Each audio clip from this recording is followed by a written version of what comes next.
Couple more quick king and pawn puzzles. This is a really important position to understand, and it's got some nice teaching points. Sometimes called the trebuchet, which I think was some sort of medieval catapult. I have no idea why it's called the trebuchet.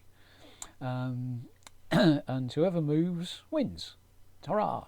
So off we go, and we'll attack the pawn with king to g6, and we defend our own pawn, and black presumably will do the same. And now now white doesn't have a move to defend their own pawn because this square is out of bounds. So they have to move. They don't want to move, they have to move. It's Zugzwang. So the king has to move away somewhere. We lose the pawn, we lose the game probably. Work it out. So what happened there? I promised you whoever moves wins, but that's not the move. g6 loses. Instead of there, king to g7, attacking the enemy pawn, and the only square that black can defend the pawn from is e5, and now we come to g6. Same position, but with black to move. Black doesn't want to move. We didn't want to move last time. Black doesn't want to move this time, and black loses the pawn. So whoever moves wins. So this fine position with king to g6, this is whoever moves loses. The start position, whoever moves wins. Interesting. The Zugzwang is a word I hope that you already know, but this is a Zugzwang on both sides. Neither side wants to move, so it's a mutual, sometimes we say, position, a mutual Zugzwang. And it's not because you're going to throw away the win. You're actually going to win or lose. So it's a whole point at stake here. My friend Tim Paulden calls them mutual full point Zugzwangs, and we've got a fine collection of others that are less common than this on the extra website. Go and have a look at those. But really interesting position, well worth trying. And actually, a surprising number of club players get this wrong. So not hard once you know it. But anyhow, there you go. Let's have a look at some other positions. Let's try this one first. White to play and win. Have a little think.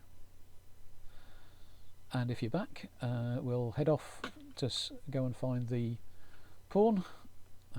Black's going to bring their king in. We know rook pawns are funny, and actually this is one of those funny positions. We've looked at this before, and this is just a draw.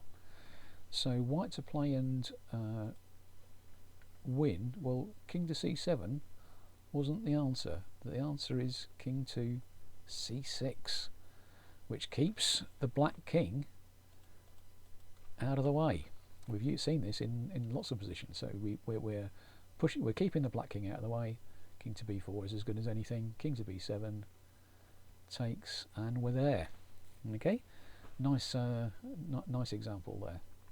And it's the same point rather as the Reti study, that you can go straight for something, and that may be the only thing you need to do. But a king can do two things at once, and just as fast, by going the long way around. So 1-2 moves. It's a longer distance, but it's no more moves, and the important thing is it keeps the king out. So same point, different position. Nice one. And lastly, this little collection of 3. This position, I mean, do have a play with it from both sides. Try and defend it, try and win it, and have a little go. Okay, you're back. So the solution to this one, well, we can very easily, I think, make a stalemate here, can't we? So f7, king f8, and now king f6 is stalemate. So that's not going to work. So what's going to work? Well, we give up the pawn gladly, and now we can work our way in, and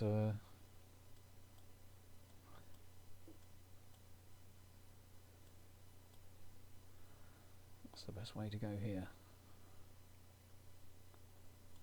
I come to the side. and it just works. We can advance our pawn with without a check, and the king is squeezed out, and we win. So 3 little king and pawn positions, apparently simple, but each of them have got a nice point. Hope you enjoyed those, and we'll look at something else next.